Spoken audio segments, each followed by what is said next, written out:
Hi friends, welcome back to our channel. నేను మీ రాజేష్. ఈరోజు topic వచ్చేసి మనకి ఇండియన్ పాలిటీలో భాగంగా పార్ట్ 5 వీడియో అండి. సైమన్ కమిషన్ గురించి డిస్కస్ చేద్దాం.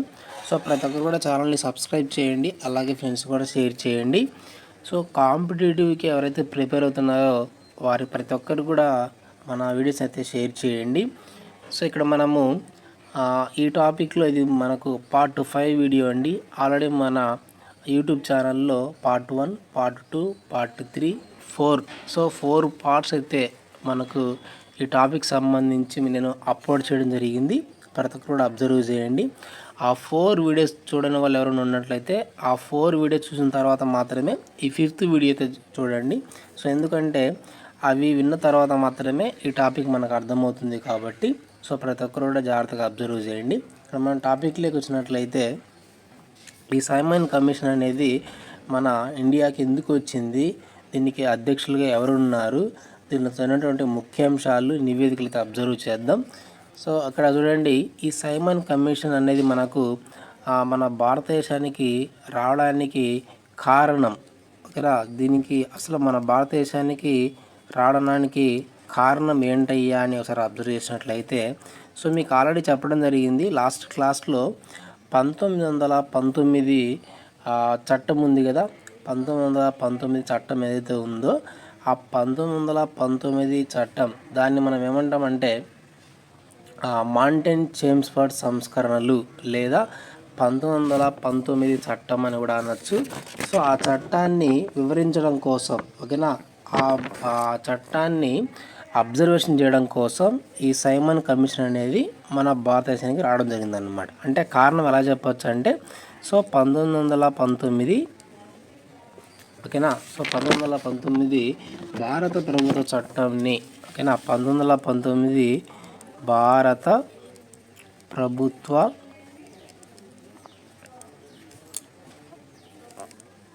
చట్టం యొక్క పరిశీలన కోసం, ఓకేనా, ఆ చట్టాన్ని పరిశీలించడం కోసం, అంటే అది ఎలా ఉంది, దాని యొక్క విధి విధానాలు అబ్జర్వేషన్ చేయడం కోసం లేదా పర్యవేక్షించడం కోసం లేదా పరిశీలించడం కోసం ఈ సైమన్ కమిషన్ అనేది మన ఇండియాకు 1920 సంవత్సరంలో రావడం జరిగిందనమాట. ఓకేనా, ఓకే, అంటే 1920లో దీన్ని పెట్టడం జరిగింది. ఓకే, సో మరి భారత్కి రాక భారత్కి ఎప్పుడు వచ్చింది, మన భారతదేశానికి ఎప్పుడు వచ్చిందంటే సో 1928, ఓకేనా, 1928 సంవత్సరంలో మన భారత్కి రావడం జరిగింది. సో దీని యొక్క నివేదికను ఎప్పుడు సమర్పించారు బ్రిటిష్ ప్రభుత్వానికి అంటే 1930 సంవత్సరంలో. చాలా చాలా ఇంపార్టెంట్ అండి. గతంలో వీటి మీద మనకు చాలాసార్లు ప్రశ్నలు అయితే రావడం జరిగింది.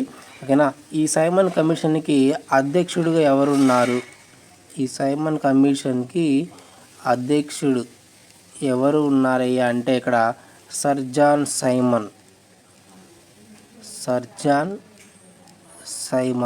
ఓకేనా.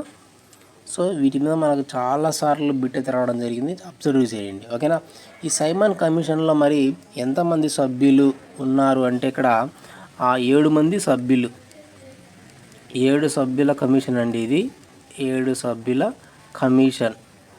సో ఈ సైమన్ కమిషన్లో ఎంతమంది సభ్యులు ఉన్నారంటే 7 మంది సభ్యులు అయితే ఉండడం జరిగింది. అయితే ఇక్కడ మనకి ఇంపార్టెంట్ విషయం ఏంటి అంటే సో ఈ 7 మంది సభ్యుల్లో కూడా మన భారతీయులు ఎవరు లేనందున, అంటే ఈ సైమన్ కమిషన్ ఏదైతే ఉందో ఈ సైమన్ కమిషన్లో 7 మంది సభ్యులు ఉన్నారు కదా. ఈ 7 మంది సభ్యులు కూడా అందరూ కూడా బ్రిటిష్ ప్రభుత్వం సంబంధించినటువంటి వాళ్ళే అనమాట. అంటే ఈ 7 మందిలో మన భారతీయులు ఒక్కరు కూడా లేరు. సో ఇక్కడ విషయం ఏంటంటే 1919 భారత ప్రభుత్వ చట్టంని పరిశీలించడం కోసం మన భారతదేశానికి వచ్చింది కదా. అంటే ఖచ్చితంగా ఈ ప్రభుత్వ చట్టం అనేది అంటే 1919 ప్రభుత్వ చట్టాన్ని మన భారతదేశంలో ఎలా అమలు అవుతుంది అనే అబ్జర్వేషన్ కోసం ఈ సైమన్ కమిషన్ని ఏర్పాటు చేయడం జరిగింది. సో కాబట్టి దీంట్లో ఖచ్చితంగా మన భారతీయులు అనేటువంటి వాళ్ళు ఒకరన్నా ఉండాలి. ఓకేనా, సో ఎవరు లేకపోవడం వల్ల మన భారతీయులు ఈ సైమన్ కమిషన్ని వ్యతిరేకించడం జరిగింది. ఓకేనా, సో 1922లో సైమన్ కమిషన్ భారత్కి ఎప్పుడైతే 1928లో సైమన్ కమిషన్ మన భారతదేశంకి వచ్చినప్పుడు ఆ 7 సభ్యుల్లో మన భారతీయులు ఎవరూ లేనందువలన సో ఈ సైమన్ కమిషన్ని మన భారతీయులు వ్యతిరేకించారనమాట. ఓకేనా. సో ఒక నినాదంతో వ్యతిరేకించడం జరిగింది. ఆ నినాదం ఏంటి అంటే సైమన్ గో బ్యాక్. ఓకేనా, సైమన్ గో బ్యాక్ అనేటువంటి నినాదాలతో ఆందోళనకు కాంగ్రెస్ పిలుపునిచ్చింది. ఓకేనా, ఆందోళనకు కాంగ్రెస్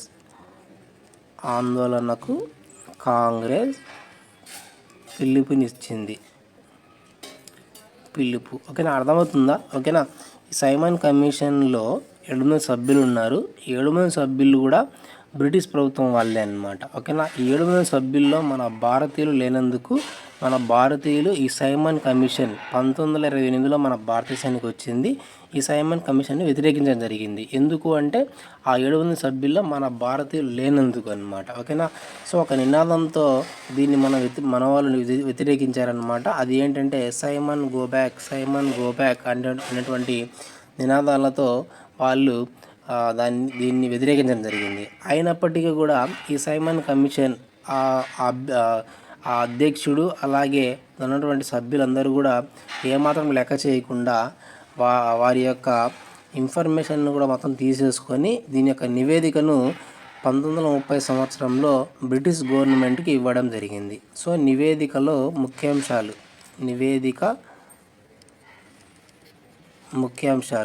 అర్థమవుతుందా? ఓకేనా. సో మన భారతీయులు దీన్ని వ్యతిరేకించినప్పటికీ సో వీళ్ళు ఏమాత్రం కూడా లెక్క చేయకుండా వారి యొక్క నివేదికలను అంటే వారి యొక్క ఇన్ఫర్మేషన్ మొత్తాన్ని కూడా బ్రిటిష్ ప్రభుత్వానికి అయితే ఇవ్వడం జరిగింది. సో ఈ నివేదికలో ముఖ్యాంశాలు మరి వాళ్ళు ఏ నివేదికలు గవర్నమెంట్కి ఇచ్చారంటే ఇక్కడ చూడండి, రాష్ట్రాలలో ద్వంద్వ పాలన రద్దు చేయాలి అనేటువంటి మొట్టమొదటి అంశం అన్నమాట. ఓకేనా, రాష్ట్రాల్లో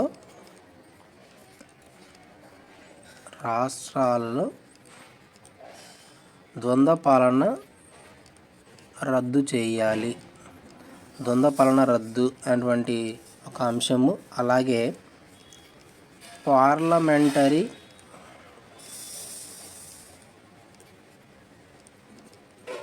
వ్యవస్థ ప్రవేశపెట్టాలి. అలాగే సమైక్య వ్యవస్థను ప్రవేశపెట్టాలి. సో ఇవన్నీ కూడా వాళ్ళ నివేదికలో బ్రిటిష్ గవర్నమెంట్కి ఇచ్చారన్నమాట. ఓకేనా. సో నెక్స్ట్ వచ్చేసి చట్టాల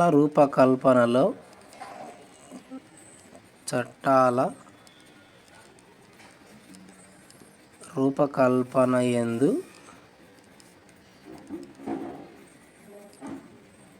భారతీయులకు అవకాశం ఇవ్వాలి. నెక్స్ట్ వచ్చేసి భాషా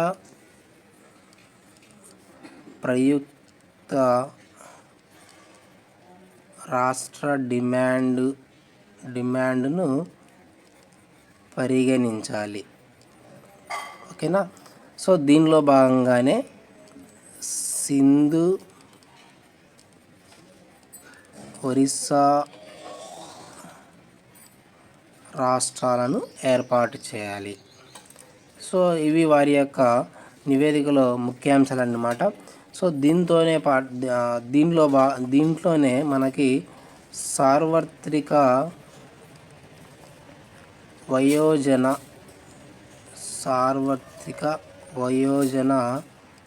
ఓటు హక్కును కూడా నిరాకరించాలి అటువంటి అంశం కూడా చెప్పడం జరిగింది. సో ఇంకొకటి వచ్చేసి లాస్ట్ వన్ ఇక్కడ మనకి ప్రాథమిక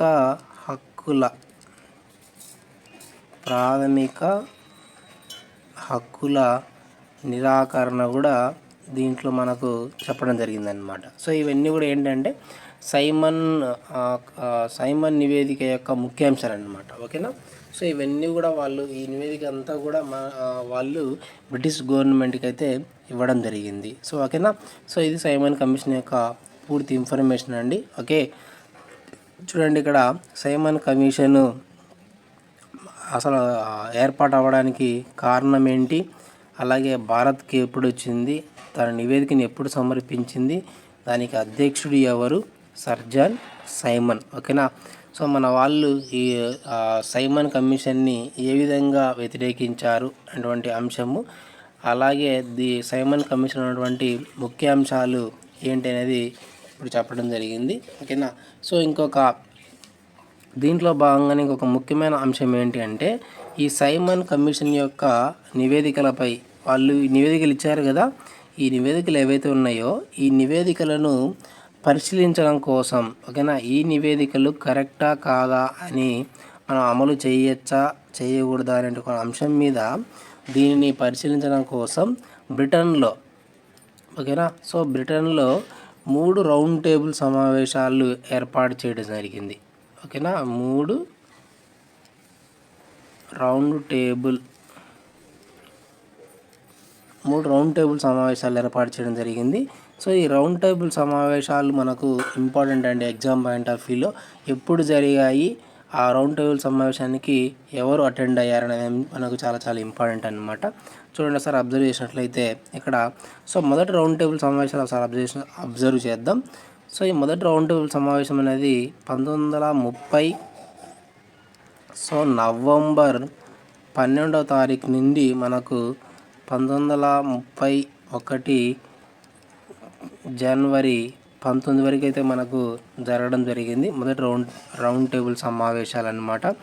నెక్స్ట్ సెకండ్ రౌండ్ టేబుల్ సమావేశం ఒకసారి అబ్జర్వ్ చేసినట్లయితే 1931 సెప్టెంబర్ 7వ తారీఖు నుంచి 1931 డిసెంబర్ 1వ తారీఖు వరకు మనకు సెకండ్ రౌండ్ టేబుల్ సమావేశం. థర్డ్ వన్ వచ్చేసి 1932 నవంబర్ 17 నుంచి 1932 డిసెంబర్ 24 వరకు ఈ విధంగా మనకు ఆ 3 రౌండ్ టేబుల్ సమావేశాలు బ్రిటన్లో ఏర్పాటు చేయడం జరిగింది. ఎందుకయ్యా అంటే సైమన్ కమిషన్ యొక్క నివేదికలను అబ్జర్వ్ చేయడం కోసం, ఓకేనా, వాటిని చర్చించడం కోసం లండన్లో ఉన్నటువంటి బ్రిటన్లో 3 రౌండ్ టేబుల్ సమావేశాలు ఏర్పాటు జరిగిందన్నమాట. ఓకేనా. సో మరి ఈ రౌండ్ టేబుల్ సమావేశాలకి ఎవరు అటెండ్ అయ్యారు ఏంటి అనేది సార్ అబ్జర్వ్ చేసినట్లయితే, ఓకేనా, సో దీంట్లో రెండవ రౌండ్ టేబుల్ సమావేశానికి మనకు గాంధీజీ గారు అటెండ్ అవ్వడం జరిగింది. ఓకేనా. సో మరి మొదటి రౌండ్ టేబుల్ సమావేశం అలాగే రెండవది మూడవ దానికి మూడింటికి అటెండ్ అయినటువంటి వ్యక్తులు ఎవరయ్యా అంటే సో డాక్టర్ బిఆర్ అంబేద్కర్ గారు, అలాగే మహమ్మద్ అలీ జిన్నా. సో వీరిద్దరూ 3 రౌండ్ టేబుల్ సమావేశాలకి హాజరైనటువంటి వ్యక్తులు అన్నమాట. ఓకేనా. సో 1, 2, 3 రౌండ్ టేబుల్ సమావేశాలకి హాజరైనటువంటి వ్యక్తుల్లో ఎవరున్నారంటే డాక్టర్ బిఆర్ అంబేద్కర్ గారు, అలాగే మహమ్మద్ అలీ జిన్నా. ఓకేనా. సో మరి రెండవ రౌండ్ టేబుల్ సమావేశానికి గాంధీజీ గారు ఒకదానికి మాత్రమే అటెండ్ అవ్వడం జరిగింది, అది రెండవ రౌండ్ టేబుల్ సమావేశం. ఓకేనా. సో ఈ రౌండ్ టేబుల్ సమావేశాలు ఎందుకు ఏర్పాటు చేశారంటే సైమన్ కమిషన్లో జరిగినటువంటి నివేదికలను అబ్జర్వేషన్ చేయడం కోసం దీనికి మనకు ఏర్పాటు చేయడం జరిగింది. ఓకేనా.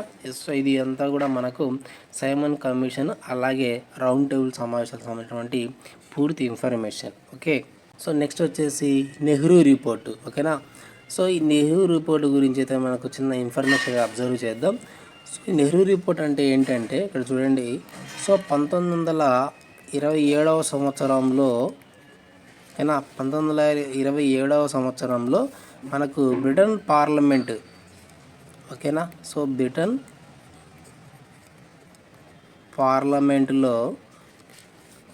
పార్లమెంట్లో సో ఆంగ్లేయ అధికారి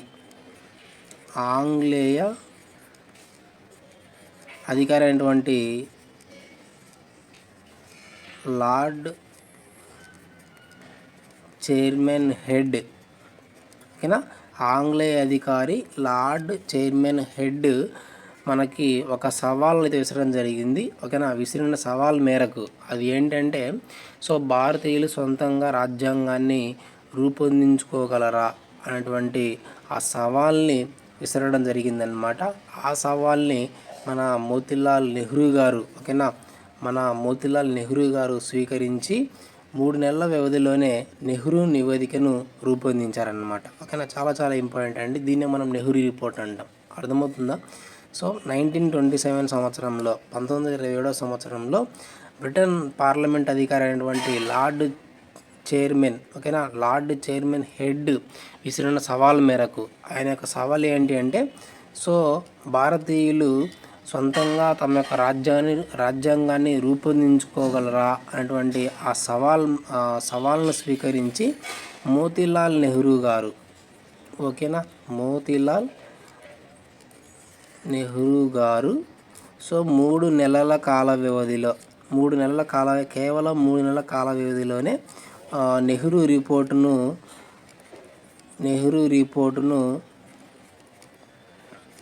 రిపోర్టును లేదా నెహ్రూ నివేదికను రూపొందించడం జరిగింది.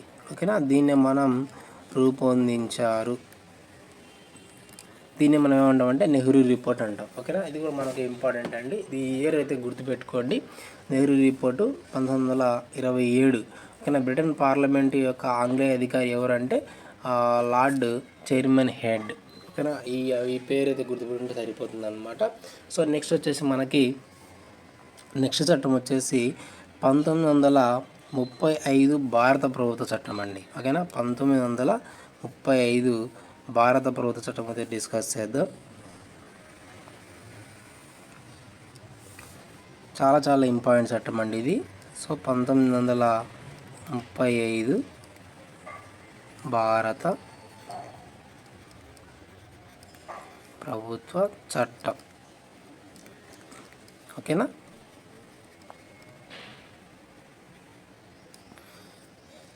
సో ఈ 1935 భారత ప్రభుత్వ చట్టానికి మనకు కొన్ని విమర్శనలు కూడా ఉన్నాయన్నమాట. ఈ చట్టంలోని అంశాల తర్వాత డిస్కస్ చేద్దాం. ఈ చట్టం మీద కొన్ని విమర్శనలు, ఓకేనా, ఈ చట్టం మీద కొన్ని విమర్శలు ఉన్నాయి.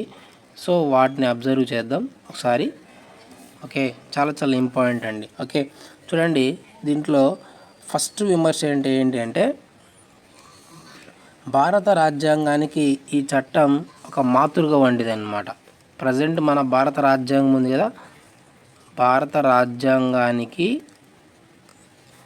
ఈ చట్టం అనేది ఒక మాతృక అంటే తల్లి లాంటిదండి. ఓకేనా, మాతృక వంటిది, తల్లి లాంటిది అని ఒక విమర్శ అయితే ఉంది. నెక్స్ట్ వన్ వచ్చేసి ప్రస్తుత మన రాజ్యాంగం ఏదైతే ఉందో, ఇప్పుడు మన ప్రజెంట్ ఫాలో అవుతున్న ప్రస్తుత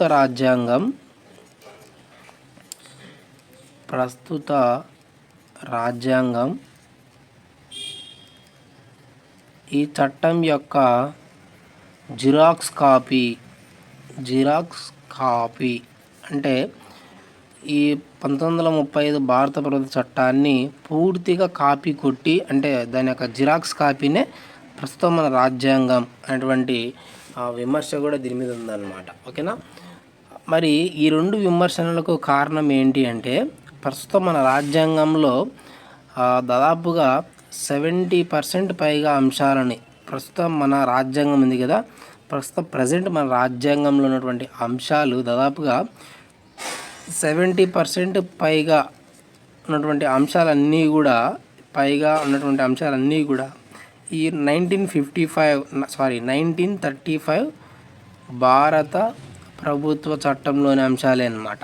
ఓకేనా, ప్రస్తుతం మనం ఫాలో అవుతున్నటువంటి భారత రాజ్యాంగం అనేది దానిలో ఉన్నటువంటి అంశాలన్నీ ఒకసారి అబ్జర్వ్ చేసినట్లయితే దాదాపు 70%కి పైగా ఉన్నటువంటి అంశాలన్నీ కూడా మనకి 1935 భారత ప్రభుత్వ చట్టాన్ని ఫాలో అయి ఉన్నాయన్నమాట. అంటే దీని నుంచి స్వీకరించి దీన్ని ఫాలో అవుతున్నాం అన్నట్లు. ఓకేనా, సో కాబట్టి దీనికి ఈ రెండు విమర్శనలు అయితే ముఖ్యంగా మనకు ఉన్నాయి. ఓకేనా, సో మరి ఈ భారత ప్రభుత్వ చట్టాన్ని చట్టాన్ని బేస్ చేసుకొని ఈ చట్టంలో ఉన్నటువంటి అంశాల సార్ మనం అబ్జర్వ్ చేద్దాం. ఈ చట్టంలో ఉన్నటువంటి అంశాలు.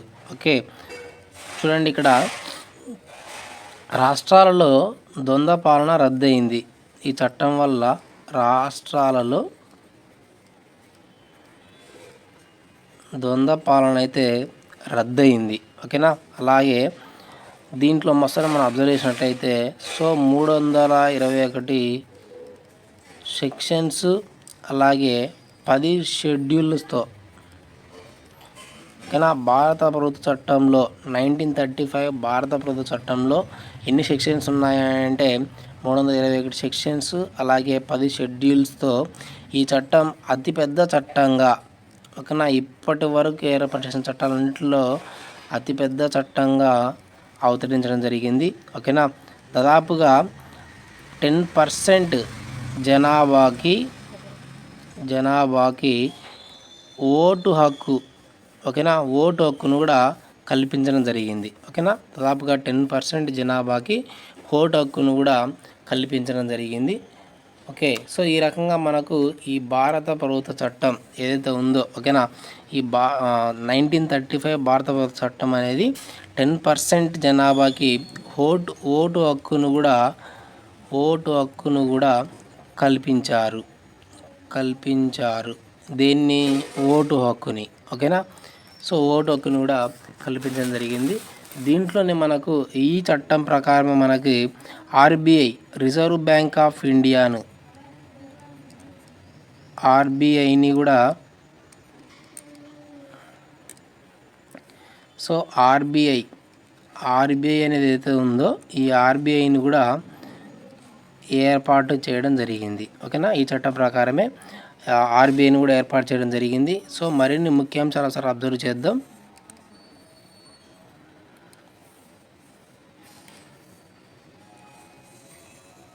సో ఇంకా అబ్జర్వ్ చేస్తే, సో బర్మా బీరార్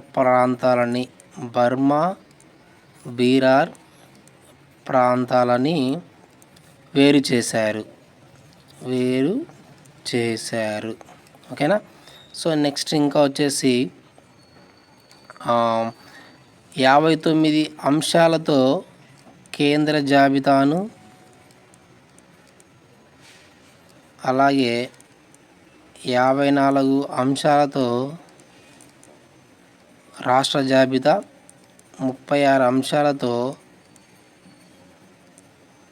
ఉమ్మడి జాబితాను ఏర్పాటు చేయడం జరిగింది. ఓకేనా. చాలా ఇంపార్టెంట్ అండి ఇది. గతంలో మనకు దీని మీద చాలాసార్లు బిట్ అయితే రావడం జరిగింది. ఓకేనా. అలాగే చూడండి, ఇంకా లాస్ట్ వన్ ఒకసారి అబ్జర్వ్ చేసినట్లయితే, సో ఈ చట్టం ద్వారా మనకి స్త్రీలకు అలాగే కార్మికులకు ప్రత్యేక నియోజకవర్గాలు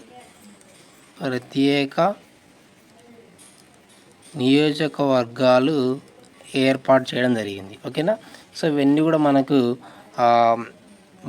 1935 భారత ప్రభుత్వ చట్టం యొక్క ముఖ్యాంశాలండి. ఓకేనా. సో మరి ఉమ్మడి జాబితా అంటున్నాం కదా. ఓకేనా. ఇక్కడ ఉమ్మడి జాబితా అనేది మనకు దేని నుంచి తీసుకోవడం జరిగింది అంటే, ఉమ్మడి జాబితాకి ఆదర్శం వచ్చేసి ఆస్ట్రేలియా అండి. ఉమ్మడి జాబితాకి ఆదర్శం వచ్చేసి ఆస్ట్రేలియా. ఓకే, సో ఇది మనకు 1935 భారత ప్రభుత్వ చట్టం యొక్క ముఖ్యాంశాలండి. దీనికి ఉన్నటువంటి విమర్శనలు, దీనిలో ఉన్నటువంటి అంశాలు చాలా ఇంపార్టెంట్ మనకి. సో ఇది మనకు 1935 యొక్క భారత ప్రభుత్వ చట్టం. ఒకసారి మనం నెక్స్ట్ అబ్జర్వ్ చేసినట్లయితే, సో ఇక్కడ నోట్ అనేటువంటి అంశంలో ఒక 3 పాయింట్లు అయితే మనం గుర్తుపెట్టుకునే ప్రయత్నం చేద్దాం. సో ఇక్కడ మీకు చెప్పే కదండి. సో ఉమ్మడి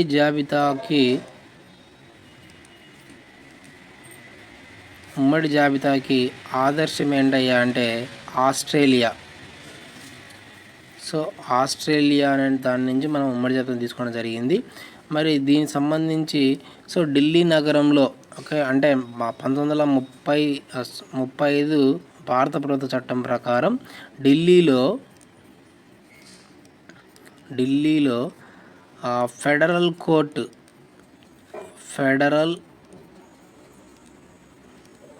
కోర్టును కూడా ఏర్పాటు చేయడం జరిగింది.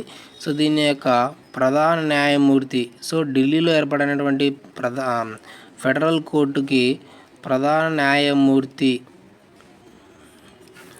న్యాయమూర్తి ఎవరయ్యా అంటే మ్యారిస్ స్క్వియర్. ఓకేనా, మ్యారిస్ స్క్వియర్. సో ఇతను ఢిల్లీలో ఏర్పాటైన ఫెడరల్ కోర్టుకి ప్రధాన న్యాయమూర్తిగా ఉండడం జరిగింది. అలాగే దీంతో పాటుగా ఈ చట్టం ప్రకారమే రాష్ట్రాలలో పబ్లిక్ సర్వీస్ కమిషన్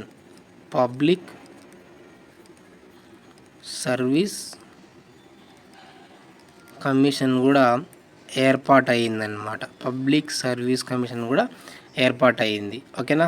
సో మరి ఈ యొక్క చట్టానికి సంబంధించి కొన్ని అభిప్రాయాలు, కొంతమంది వ్యక్తులు అభిప్రాయాలను అయితే వ్యక్తం చేయడం జరిగింది. ఆ అభిప్రాయాలు కూడా మనము డిస్కస్ చేస్తూ ఉంటుంది.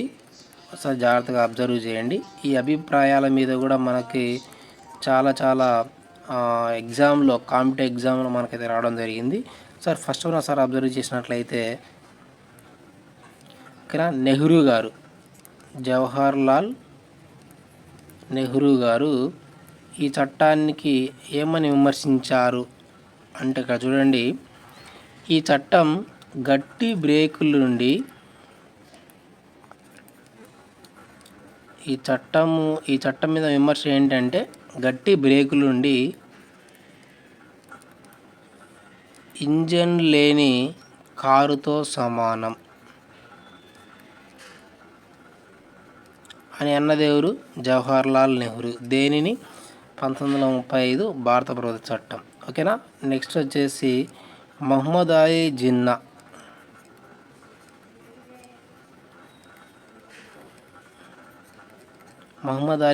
గారు. ఓకేనా. ఈ మహమ్మద్ అలీ జిన్నా ఈ చట్టాన్ని ఏమని విమర్శించారంటే, ఈ చట్టం ఖచ్చితంగా చెడ్డది,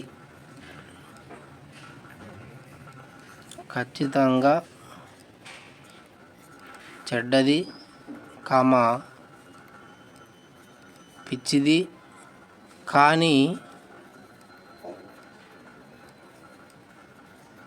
ఆమోదించదగినది.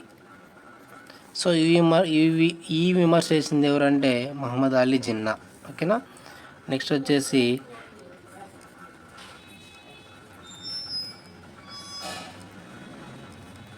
మదన్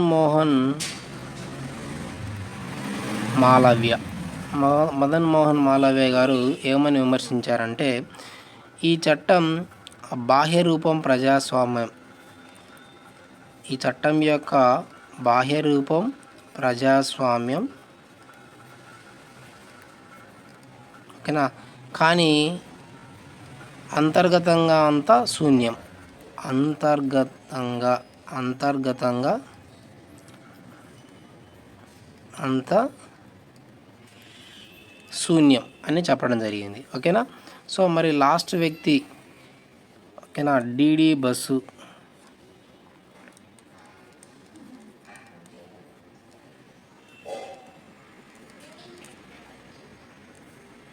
ఓకేనా. మరి ఈయన ఈ చట్టం గురించి ఏమన్నారంటే, భారత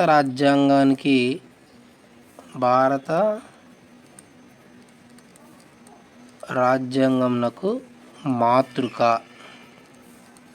మాతృక వంటిది అని చెప్పడం జరిగిందనమాట. సో ఇవన్నీ కూడా ఈ చట్టం మీద కొంతమంది వ్యక్తుల యొక్క అభిప్రాయాలండి.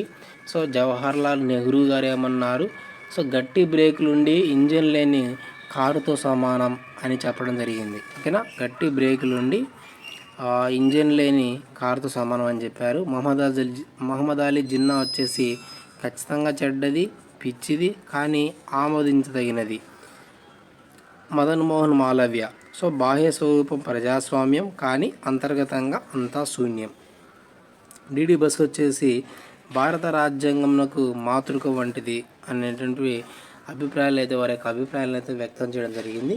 సో ఇది మనకు టోటల్గా 1935 భారత ప్రభుత్వ చట్టానికి సంబంధించినటువంటి పూర్తి ఇన్ఫర్మేషన్ అండి. ప్రతి ఒక్కరు కూడా ఛానల్ని సబ్స్క్రైబ్ చేయండి, అలాగే ఫ్రెండ్స్ కూడా షేర్ చేయండి. సో మరొక అంశంతో మీ ముందుకు వస్తాను. Thank you for watching.